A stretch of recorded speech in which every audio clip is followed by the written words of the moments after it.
Yes, students, to proceed with this chapter, now we will do law of conservation of linear momentum. This is our next topic. According to this law, when two or more bodies interact with one another, the vector sum of their linear momenta remain constant. And the condition for this law is, condition being, no external unbalanced force is acting on the system of the bodies. This law says, जब भी कोई दो object, दो bodies interact करती हैं, देखिए बेटा physics की टर्म में हम दो या दो से ज़्यादा बॉडीज जब कंसिडर करते हैं तो we consider it to be a system. Two और more bodies when interact we consider it to be a system. तो इसके अंदर हमने दो या दो से ज़्यादा कितनी भी बॉडीज हो सकती हैं, जब वो आपस में कोलाइड करती हैं, इंटरेक्ट करती हैं, तो उनका इंटरेक्शन से, कोलिजन से पहले का मोमेंटम और कोलिजन के बाद का मोमेंटम हमेशा इक्वल रहता है. तो उसको हम कैसे बोला जाता है? The vector sum of their linear momenta remain constant. Means collision से पहले का momentum is equal to momentum after total momentum of the system after the collision. This is the law of conservation of linear momentum. And there is a condition for this law that no external force should be acting on this system. अगर इस system जो bodies interact कर रही हैं उसके ऊपर कोई external force नहीं लग रहा है, तभी ये law it comes to play कि भाई उसका इनिशियल मोमेंटम सिस्टम का और final momentum is equal. Now we can prove this law by considering ideal collision experiment between two bodies. अब आइडियल मतलब no external force is acting on the system. Is it okay? Now we will prove this law.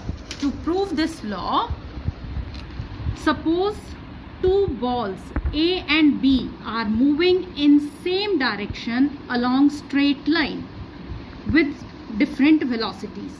अब हमने दो balls consider करी हैं, एक ball है A और एक बॉल है B. ये दोनों सेम स्ट्रेट लाइन में मूव कर रही हैं, लेकिन इनकी वेलोसिटीज डिफरेंट हैं. Ball A is moving with velocity UA and ball B is moving with velocity UB. This is before collision, and after some time we have to consider, if we consider UA is greater than UB, अगर A की velocity, initial velocity B की velocity से ज़्यादा है तो कुछ time के बाद ये ज़्यादा तेज़ी से चलता आ रहा है तो इसको टकराएगा एंड कोलाइड करेंगे दोनों. तो ये एक दूसरे के ऊपर फोर्स लगाएंगे. फोर्स लगाएंगे तो हम कहते हैं कि FBA is force applied by B on A. FBA is force applied by B on A, and FAB is force applied by A on B. And if this collision lasts for very short time t, and after this collision the balls are separated and starts moving with different velocity, and ball A is moving with velocity VA and ball B is moving with velocity VB. So here I have explained at this is the system before collision. Here this system is explaining during collision. This part is explaining the system after collision. Before collision ये UA velocity से move कर रहा था A, B UB velocity से move कर रहा था. फिर collision हुआ, A ने B के ऊपर कुछ फोर्स लगाया और B ने A के ऊपर कुछ फोर्स लगाया. And according to Newton's third law, जितना A B के ऊपर फोर्स लगाता है B उतना ही अपोजिट डायरेक्शन में A के ऊपर लगाता है, और फिर दोनों अलग अलग वेलोसिटीज से मूव करना शुरू कर देते हैं. A मूव कर रहा है VA से और B मूव कर रहा है VB वेलोसिटी से. तो here I have written also MA is suppose mass of ball A and MB is mass of ball B.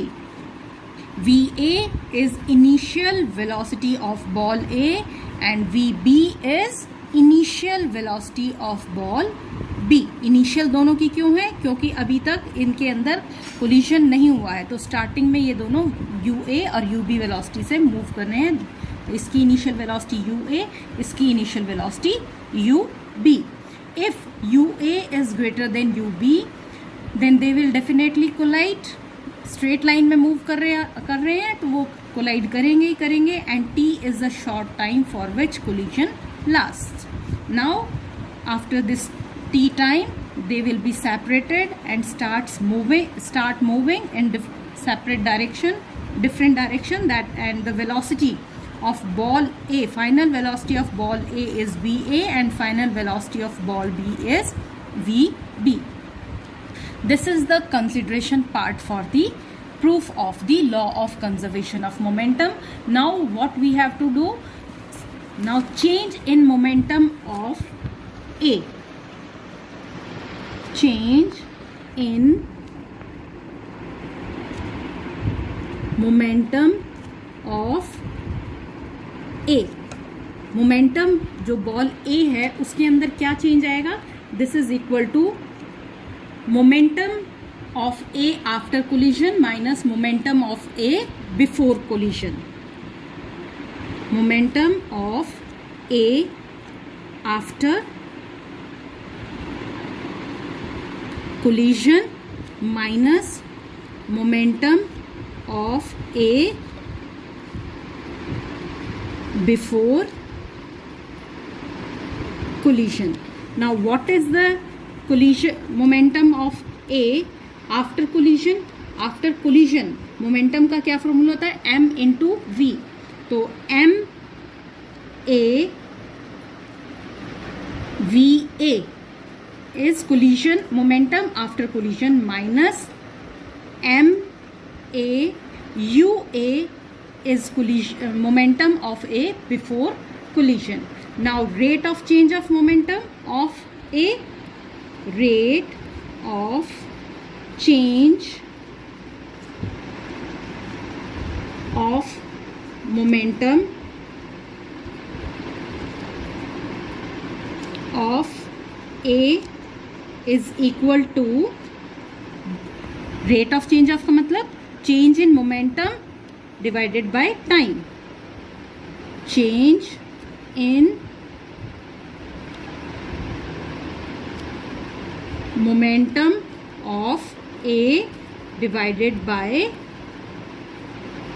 time. T is the time for which collision takes place. So we can say this is M A V A minus M A U A by T.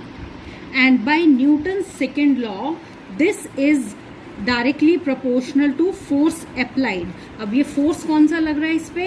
ये ए के अंदर momentum change किस force के कारण आएगा? Force applied by B on A. जो B ए के ऊपर फोर्स लगाएगा उसके कारण से ए के अंदर चेंजेस आएंगे. और जो ए बी के ऊपर फोर्स लगाएगा, जो ए बी पे फोर्स लगाएगा उसके कारण बी के मोमेंटम में चेंजेस आएंगे. तो change in momentum of A, rate of change of momentum of A is due to F B A. This is by Newton's second law. By Newton's second law that rate of change of momentum is directly proportional to applied force. and momentum के अंदर A के momentum में change आ रहा है force applied by B on A. जो B A के ऊपर force लगा रहा है उसके कारण से इसमें changes आ रहे हैं. तो similarly जो A B के ऊपर लगाएगा उसके कारण से इसमें B के अंदर changes आएंगे. तो can we write like similarly F A B is equal to M B V B minus M B ub divided by t.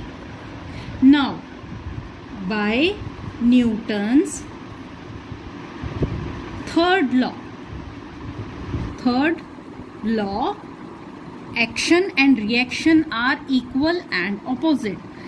तो जितना फोर्स ए बी के ऊपर लगाता है तो बी भी उतना ही फोर्स ए के ऊपर लगाता है in opposite direction. So F A B is equal to minus F B A. Now we will put the values of these forces. What is FAB?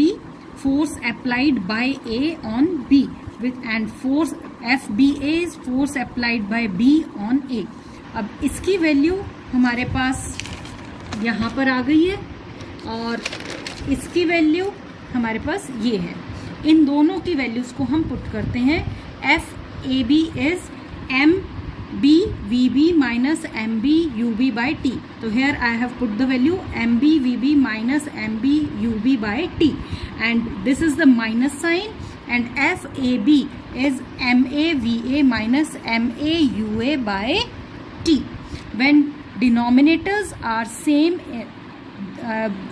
both side they are cancelled out. You have learnt this in maths also, that when denominators are same both side they are cancelled out, and we are left with MPVB minus MBUB is equal to, अब ये minus plus minus MAVA minus minus plus MAUA.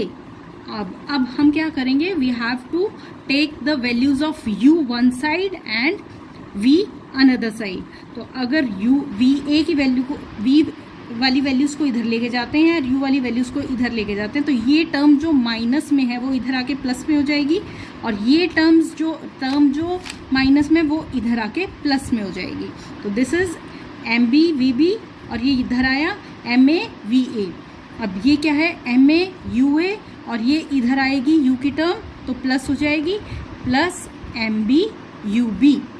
This is final momentum of the system and this is initial momentum of the system. अगर हम इसको change करके उल्टा करके लिखें तो this is initial momentum of the system is equal to final momentum of the system. It means when no external force is acting on the system, then vector sum of momentas remain conserved. Initial momentum जितना भी था system का उतना ही final momentum ही भी होगा. This is how we have proved law of conservation of linear momentum. Now we will do applications of laws of conservation of momentum. Applications of law of conservation of linear momentum. बेटा इसके अंदर पहला example हमारा recoil of the gun है और second example हमारा flight of jet planes and rockets है. मैं आपको रिकॉयल ऑफ द गन से एक्सप्लेन करूंगी. एग्जाम्पल,